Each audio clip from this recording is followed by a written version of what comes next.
Now set to open the floodgates for more bad news for the former royal known as Meghan Markle, the Duchess of Sussex, just when, of course, seemingly, according to her team, she's got her career and life back on track as ever. Let me explain.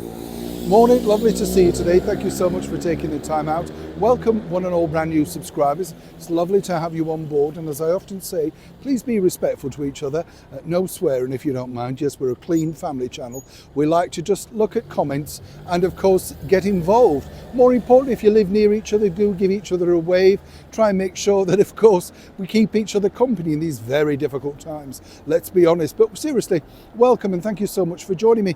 If you think about it now, this was a terrible situation for, of course, our late monarch, Queen Elizabeth II, when she had to instigate a bullying investigation. This was all stemmed from, of course, apparently staffers who were working for Harry and Meghan claimed, all thanks to a leaked email from a former aide to his boss, that Meghan and Harry allegedly had bullied these people to the point of tears and breakdowns. Now, Harry addressed this particular situation over in his book Spare and basically definitely laid the blame at one individual's table. As you can imagine, we don't need to point out who that would be. And then, of course, Her Majesty the Queen, as ever, played an absolute triumph by decreeing that this particular investigation would remain a private matter. That was her choice, of course. But now you see the floodgates are definitely open because people, as I say, are openly wanting to tell their side of the story. Now, it's interesting because one of the biggest players in that particular setup was none other than the Australian aide, Samantha Cohen, down to just work for 6 months as their sort of crossover aide, stayed 18 months. And her story would be fascinating.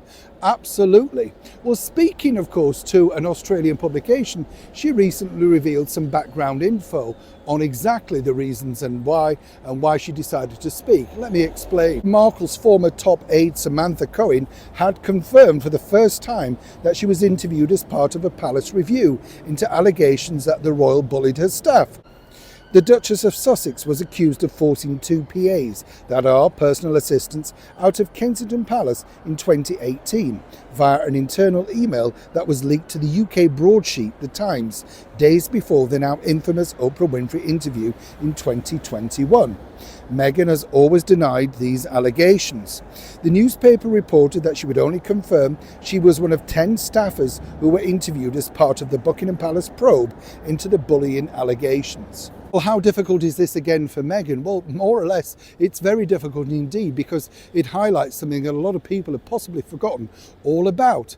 Now, here's where it gets really interesting because I can tell you that as part of the 10 staffers, at least 4 of them are very keen to get their story out. And now, of course, the sad demise of our wonderful Queen Elizabeth, it really sort of doesn't necessarily matter. And I don't mean that in a glib way. They would be able to get around it, you know. And in this tabloid world where everything leaks like a sieve, it's very easy eventually to get that side of the story out. Now, as you know, Meghan and Harry have always been very keen to make sure that they could get their version of events out, but following the fact that it was a private investigation led by the late monarch, they weren't allowed to do so. They apparently, very riskily, some might suggest, wanted all of this to go public.